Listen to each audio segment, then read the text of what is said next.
political philosopher Hannah Arendt, one of the greatest thinkers about authoritarianism, once observed that the political left always goes to motive, always argues that its opponents are not just wrong, but evil. Remember that, it's important. We keep being told that the Kavanaugh confirmation process has further intensified America's political polarization, for which blame lies on both sides.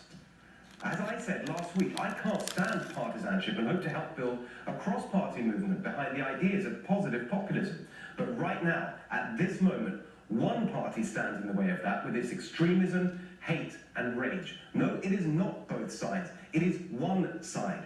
You've never heard a Republican leader talk about Democrats like this. He has been racist, he's been sexist, he's been Islamophobic, he has been anti-LGBTQ. I mean, there's a long list. I don't think it's useful to say, oh, we figured it out, this is what he is. He has a view of America that is incredibly constricted. And he talks to that America. He talks to them all the time. And it's by no means a majority, as we know, but it is a very hardcore who are responding to him and supporting him. That America, honestly. You've never seen a Republican senator say anything like this. Please, get up in the face of some Congress people. And when exactly did a Republican representative ever do this? If you see anybody from that cabinet in a restaurant, in a department store, at a gasoline station, you get out and you create a crowd. And you push back on them. And you tell them they're not welcome. These daily scenes of mayhem and violence, how many of those hate-filled faces are conservatives, do you think? No, it is not both sides. It is one side. It is one side that started this cycle of hate. And no, it was not Mitch McConnell blocking Merrick Garland. Here's the senator who first stated that no Supreme Court justice should be appointed in a presidential election year.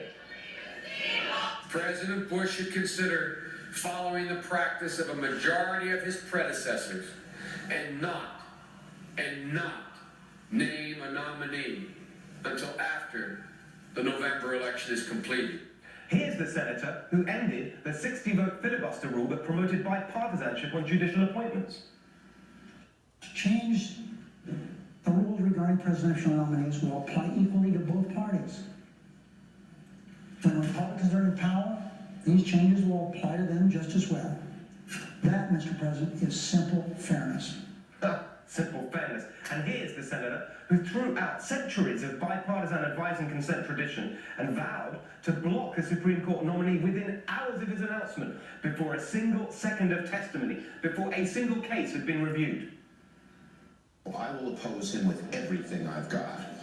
And now, who's escalating the arms race of hate? Last time I looked, this man was a Democratic presidential candidate, not a Republican. I believe that our party, the Democratic Party, must be a party that fights fire with fire.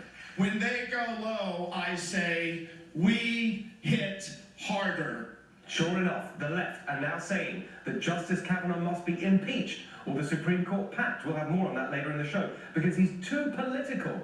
But I don't remember conservatives calling for the impeachment of Justice Ruth Bader Ginsburg over this, quote, I can't imagine what this place would be. I can't imagine what the country would be with Donald Trump as our president, said the justice. For the country, it could be 4 years. For the court, it could be, I don't even want to contemplate that. Now it's time for us to move to New Zealand.